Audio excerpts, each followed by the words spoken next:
আসসালামু আলাইকুম এভরিওয়ান।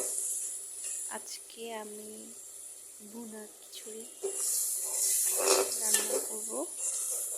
তো প্রথমে তেল, তারপর পেঁয়াজ, তারপর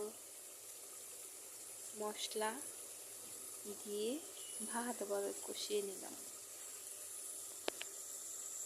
তারপর এই যে কিছু ভেজিটেবল কেটে নিলাম, ফুলকপি, বরবটি, টমেটো, আলু।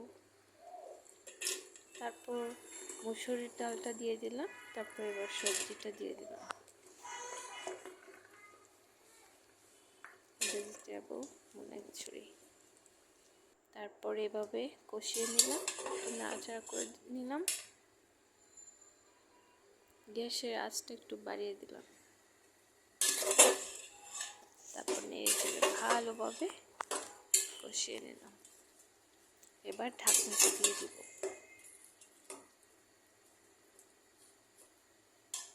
শীতের দিনে ভুনা খিচুড়ি খেতে খুবই মজা।